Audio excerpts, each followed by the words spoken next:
በተለይ ያሁኑ ትውልድ ምን ብሎ ሊጠይቅ ይችላል? ቆይ እግዚአብሔር በእኔ ስቃይ ደስ ይለዋል ይላል። እግዚአብሔር በእኔ ስቃይ ደስ ይለዋል ወይ? ለምንድን ነው እኛ ስንሰቃይ ዝም የሚለው የሚል ጥያቄ። ሰውን ለማዳን ወርቅ ፈልጋለሁ ቢል ኖሮ ወርቅ ስንት ሰው ይኖረዋል? እግዚአብሔር ግን ሰውን ለማዳን እስከ ውሃ ዝቅ ያለ አምላክ ነው። እንዳይጠብቀን እንዲጠብቀን የሚያደርገውን ነገር ሁሉ ቆርጠነዋል። ከሱ ጋር መዋል አንፈልግም። እሱን በጸሎት ማነጋገር አንፈልግም። ሕጉን መፈጸም አንፈልግም። በቤቱ መኖር አንፈልግም። መታረቅ አንፈልግም። መስማማት አንፈልግም። ሰይጣንን እንዲፈትነን ለምን ይፈቅድለታል ነው። እንግዲህ መቼም ትምህርት ስንማር አንዳንድ ጥያቄ መመለስ ነው ዓላማው። ሰይጣን የሚፈጥርብንን ዓላማ መመለስ ነው። እርግጠኛ ነኝ የሁላችሁም ጥያቄ ነው። ነው አይደለም? እስቲ ነው የሚል ነው። እሺ እግዚአብሔር ይስጥልን። የሁላችሁም ጥያቄ ነው። ካልሆነ እንለፈው ርስን። የሁላችሁም ጥያቄ ነው። እሺ በብዙ ሰው የማያምኑ ሰዎችም ይህንን ይጠይቃሉ። እግዚአብሔር መልካም ከሆነ ለምንድን ነው እንደዚህ ያለ ችግር ሲደርስብን ዝም የሚለን? ለምን ዝም ይላል እግዚአብሔር የሚል ነገር አለ። መጽሐፍ ቅዱስንም ስናነብ የሚጋጭ የሚመስል ነገር ብዙ ነገር ታገኛላችሁ። የመጀመሪያው እግዚአብሔር ባህሪው መልካም ነው። ባህሪው መልካም ነው። በሱ ዘንድ ክፉ የለም። አልወ ጽልመት ውስተ መክፈልታቲሁ። በእግዚአብሔር በባህሪው ኃጢአት የለበትም፣ ነውር ነቀፋ የለበትም። እስመ ንጹሕ አጠባያቲሁ ለእግዚአብሔር። የእግዚአብሔር ባህሪ ሁሉ ፍጹም ንጹሕ ነው። እግዚአብሔር ባህሪው ንጹሕ ነው። ፈቃዱ ደግሞ መልካም ነው። ኄር እግዚአብሔር ለእለ ይትዔገሥዎ ወያድኅኖሙ በጊዜ ምንዳቤሆሙ። እግዚአብሔር ለሚታገሱት ሁሉ እግዚአብሔር መልካም ነው፣ በመከራ ቀንም መሸሸጊያ ነው ይላል ትንቢተ ናሆም ምዕራፍ 1 ቁጥር 7 ላይ እግዚአብሔር መልካም ነው፣ በመከራ ቀንም መሸሸጊያ ነው። እግዚአብሔር መልካም ነው፣ በመከራ ቀንም መሸሸጊያ ነው። ወምስካኢነ ውእቱ አምላኩ ለያዕቆብ። የያዕቆብ አምላክ መጠጊያችን ነው። ወበይንተዝ ኢንፈርህ ለማድለቅለቀት ምድር ወለመኒ ፈለሱ አድባር ውስተ ልበ ባሕር። ስለዚህ ተራሮች ተነስተው ወደ ባህር ልብ እንኳን ተነስተው ቢገቡ ወይም ቢነቀሉ አንደነግጥም፣ የያዕቆብ አምላክ መጠጊያችን ነውና። ይሄ እግዚአብሔር መልካም እንደሆነ ነው የሚያሳየው። እግዚአብሔር ያበርህ ሊተ ምንትኑ ያፈራህኒ። እግዚአብሔር ብርሃኔና መድኃኒቴ ነው፣ የሚያስፈራኝ ምንም የለም። እግዚአብሔር ምእመና ለሕይወቴ። እግዚአብሔር የሕይወቴ መታመኛዋ ነው።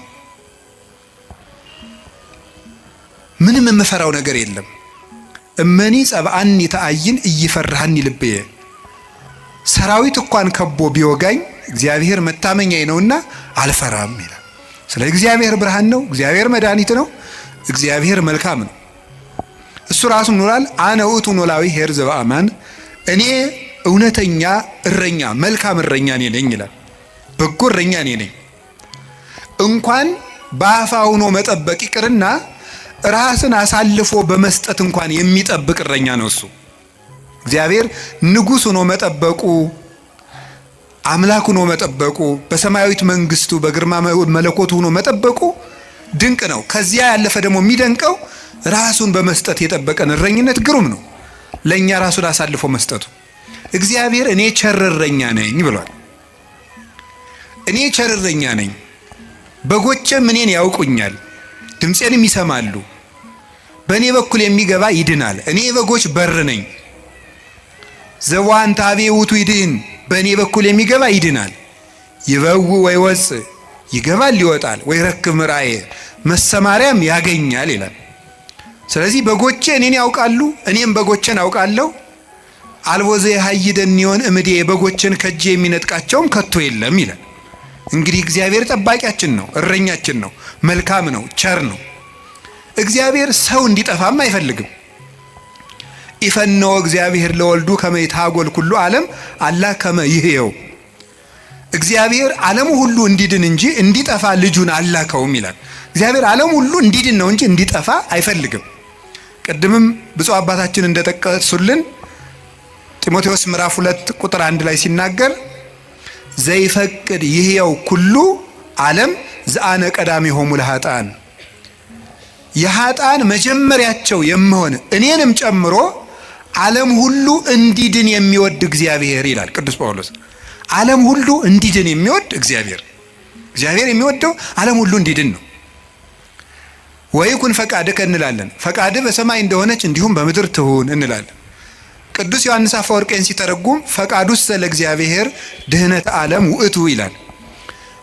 ፈቃድህ ይሁን እያልን እንጸልያለን። ፈቃዱ ምንድን ነው ይልና የእግዚአብሔር ፈቃዱ ዓለም እንዲድን ነው ይላል። ሰዎችን ሁሉ ይወዳል፣ ለፍጥረት ሁሉ ይራራል። እግዚአብሔር ፍጥረትን እግዚአብሔር እንኳን እሱ ይቅርና ቅዱሳን ቸሮች ናቸው።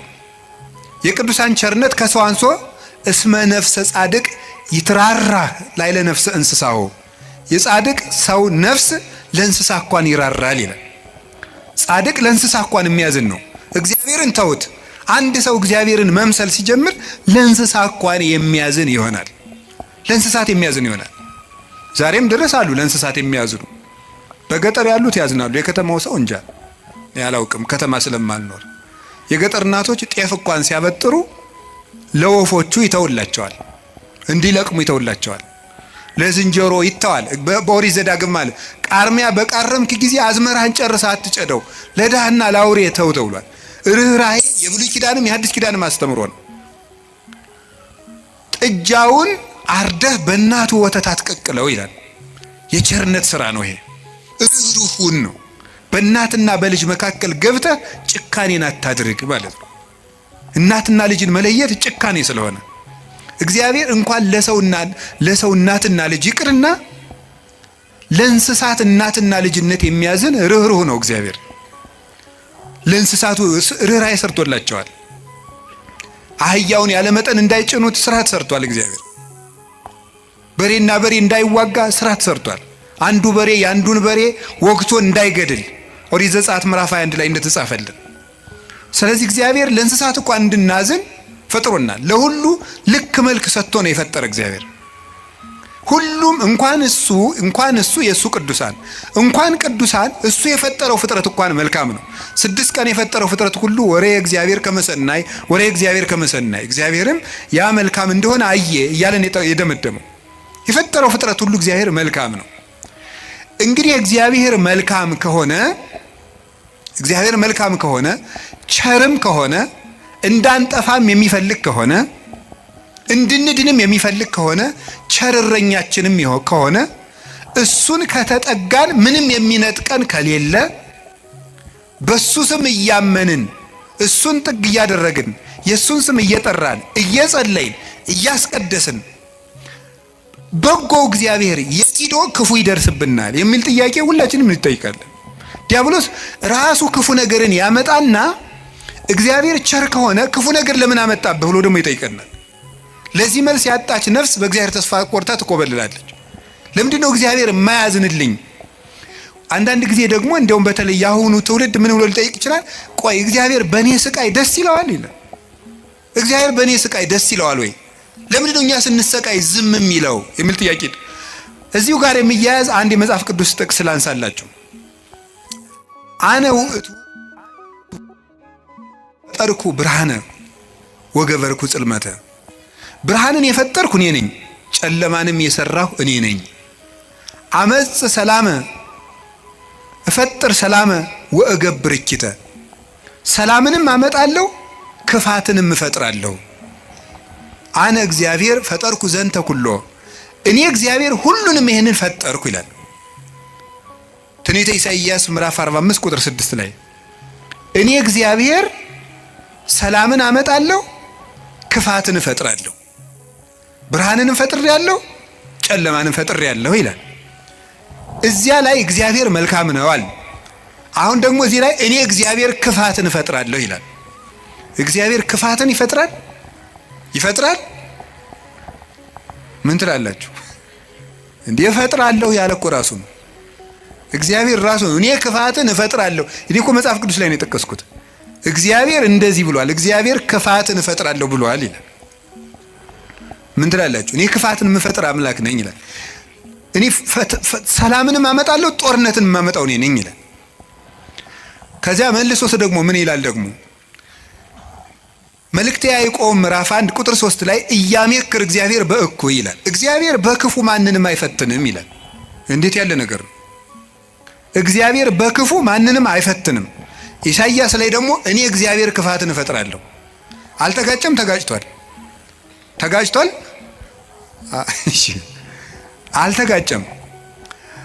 አንስታሴዎስ የሚባል ሊቅ ምን ብሎ ይናገራል? መጽሐፍ ቅዱስ ተጣልቶ አያውቅም። መጽሐፍ ቅዱስ የተጣላ መስሎ የሚታየን እኛ ከመጽሐፍ ቅዱስ ጋር ስለተጣላን ነው ይላል። አንተ ከመጽሐፍ ጋር ስትታረቅ መጽሐፍት ተጣልተው አያውቁም ብሎ ይናገራል። ስለዚህ እግዚአብሔር መልካም ነው። እስቲ እግዚአብሔር መልካም ነው በሉ። እግዚአብሔር ቸር ነው በሉ።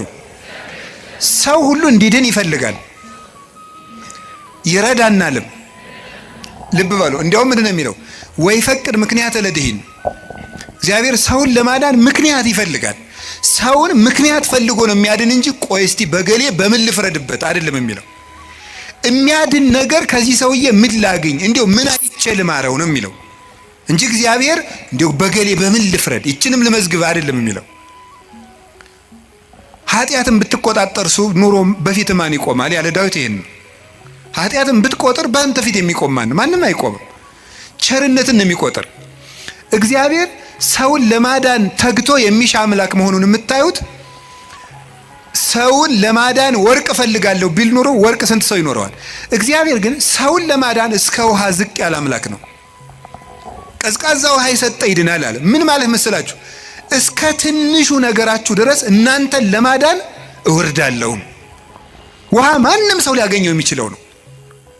ሌላ መንፈሳዊ ትርጉም አለው። ውሃ የሰጠ የተባለ ይላል ቅዱስ ቄርሎስ።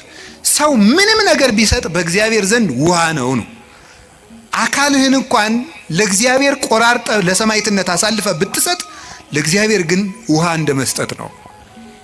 ምክንያቱም ያ አካል የራሱ ነው። እግዚአብሔር ደግሞ ላንተ ያደረገልህ ነገር ያንተ አካል ቢቆራረጥ እንኳን የማይመጥን ነው። ስለዚህ ለእግዚአብሔር ምንም ነገር ብንሰጥ ውሃ ነው።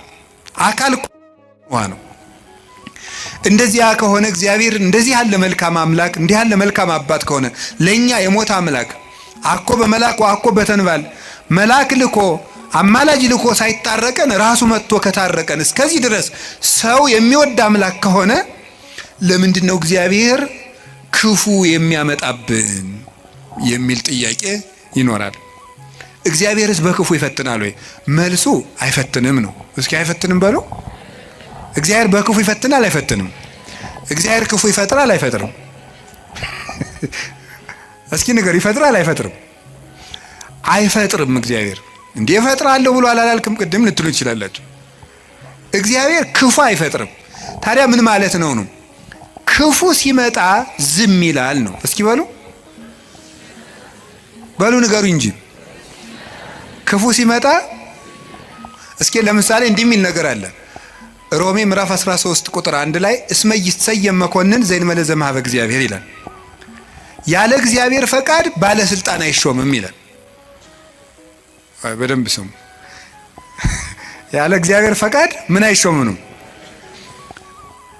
እና እንግዲህ ሁሉም ባለስልጣን እግዚአብሔር እየፈለገ ነው የሾመው ነው? አዎ አይደለም? ሁሉም ባለስልጣን ማለት ነው። እንደው የዛሬዎችን መገምገም ከፈራችሁ የድሮዎችን ገምግሙ፣ ችግር የለም። እውነቴን እኮ ነው ማለት ነው። ቢያንስ የድሮዎቹ መጥተው ምንም አያረጉንም ማለት ነው። ስለዚህ የድሮዎቹን መገምገም ትችላላችሁ። እና እንደ ሁሉንም እግዚአብሔር እየወደደ የተሾሙ ናቸው። ምን ይመስላችኋል? ይሄ እግዚአብሔር ክፉ ነገር ሲመጣ ይፈቅዳል ነው። እስቲ ይፈቅዳል በሉ። ይፈቅዳል የሚለው ነገር ፈቃድ እግዚአብሔር የሚባለው ሁለት ትርጉም አለው። ፈቃድ እግዚአብሔር የሚባለው አንደኛው ውዴታ ነው። ሁለተኛው ደግሞ ይሁን ማለት ነው። የእንግሊዘኛ ቃላትን ለመጠቀም ይቅርታ አድርጉልኝ፣ ልጠቀም ነው ገና ስለ ቅርብ ለማድረግ ለእናንተ እንዲመቸኝ ነው። የመጀመሪያው ምን ይባላል? ፐርሚሽን ይባላል። እስቲ ፐርሚሽን በሉ እንጂ። ሁለተኛው ዊል ይባላል። እስቲ ዊል በሉ። እሺ ፐርሚሽን ማለት ምን ማለት ነው? እናንተ ኃጢአት ስትሰሩ እኔም ስሰራ እግዚአብሔር ይፈቅድልናል። ምን ማለት ነው ይሄ? ይፈቅድልናል ማለት እግዚአብሔር እኔ ኃጢአት ሰራ ደስ ይለዋል ማለት ነው። ይሄ ምን ለሚባለው ፐርሚሽን ይባላል። ስራ ከጠቀመህ ስራ ነው። ኃጢአት አይጠቅምህም ብዬ እኔ ነግሬሃለሁ፣ ይጠቅመኛል ካልክ ስራ ብሎ ይተውሃል ማለት ነው። መተው እሱ ፐርሚሽን ይባላል፣ ያሰናብተናል። ስለ እግዚአብሔር ክፋት እንዲሰራ ያደርጋል ማለት ክፋት እንዲሰራ ሰዎችን ይተዋቸዋል፣ እንዲሰራ ያደርጋል። ዊል የሚባለው ደግሞ ወዶ የሚሰራው እግዚአብሔር እንድንጸልይ ይፈቅዳል በሉ፣ እንድንጾም፣ እንድንጸድቅ፣ እንድንታረቅ ይሄ ፈቃድ ነው ይባላል። ይሄ ፈቃድ ማለት ነው ውዴታ፣ ወዶ የሚያደርግልን ነገር። ገብቷችኋል? ልዩነቱ ገብቷችኋል? እሺ ይፈቅዳል ማለት የመጀመሪያው ፈቃድ እግዚአብሔር ነው ይላል። ዝም ብሎ ምንድነው ፈቃድ እግዚአብሔር? ያለ ፈቃድ እግዚአብሔር ባለስልጣናት አይሾሙም ማለት ከየት ነው የምታስገቡት? ክፉ ሰዎች ሲሾሙ ምን ይላቸዋል ነው? ዝም ይላቸዋል ነው፣ ይተዋቸዋል ነው እንጂ ሰዎቹን ናማ እናቴ ተሾምና ሰውን ጨርስልኝ አይላቸውም። እግዚአብሔር እንደዚያ ብሎ ይሾማል ማለት አይደለም። እንደዚያ ሳይሆን የሚያደርገው እግዚአብሔር ክፉዎች ሲሾሙ ዝም ይላል ነው። ለምንድን ነው ዝም የሚለው? እግዚአብሔር ነው ክፉ ነገር ሲመጣ። ስለዚህ ክፋትን እፈጥራለሁ ማለቱ ክፉ ሲመጣ ዝም እላለሁ ነው። ወይም ምን ማለት መሰላችሁ? የእግዚአብሔር እጅ አጥር ነው፣ ጠባቂ ነው፣ ረድኤት ነው። የእግዚአብሔር እጅ በእግዚአብሔር ለመጠበቅ ያልተገባን ሆነን ስንገኝ እግዚአብሔር አጥሩን ያነሳዋል። ያልተገባን ሆነን ስንገኝ አትጠብቀኝ ስንል ማለት ነው። ምን ማለት መሰላችሁ? መዝሙረ ዳዊት ላይ እንዲህ ይላል፣ መዝሙር 9 ላይ ውሃ ኮሃጠ ለእግዚአብሔር፣ ኃጢአተኛ ሰው እግዚአብሔርን አወከው ይላሉ ሊቃውንቱ። አወከው ማለት ምን ማለት ነው? እንዳይምረው ኃጢአት ይጨምራል፣ እንዳይቀስፈው ጥቂት ጥቂት ጽድቅ ይሰራል። ማታ መዝሙር ቀን ዘፈን እንደማለት እያቀላቀላ እግዚአብሔርን አወከው። ወይም ደግሞ ኃጢአተኛ ሰው እግዚአብሔርን አነሳሳው ይላሉ አባቶቻችን። እንደ ደረቅ ሰው ይላሉ። እንደ ደረቅ ሰው፣ ደረቅ ሰው እንደው ጣይም አድርጌው ነው እንጂ ሌላ ነው የሚል አንድምታው። ደረቅ ሰው የሚለው ምን ማለት መስላችሁ? አቅም የሌለው ሰው እኔ አንተ ሰው ረፍ ብያለሁ ሲለምናል ወንድ እስኪነካኝ ወተት ነው እንጂ ደም አይወጣኝ የሚል ይሄ ማለት ነው። አቅም የለው ግን ደረቅ የሆነ ማለት ነው። በሉኝ በሉኝ የሚል ማለት ነው። ኃጢአት እየሰራ በየቀኑ ለእግዚአብሔር የመቅሰፍት ጨንገር የሚያቀብለው ሰው ማለት ነው። ቅሰፈኝ ቅሰፈኝ ቅሰፈኝ እያለ እግዚአብሔርን መቅሰፍት የሚለምን ሰው አለ ነው። እግዚአብሔር የመዳን እድል የመስተካከል እድል በሰጠው ቁጥር እየተበላሸ ለእግዚአብሔር የቁጣ በትር የሚያቀብለው ሰው፣ ለዚህ ሰው እግዚአብሔር የጥበቃ ረድኤቱን ያነሳበታል። ልቡ እንዲስተካከል የሚያራራውን የሚገስጸውን ረድኤቱን ሲያነሳው ልቡ ይደነድናል፣ ጨካኝ ይሆናል፣ ያሰናብተዋል።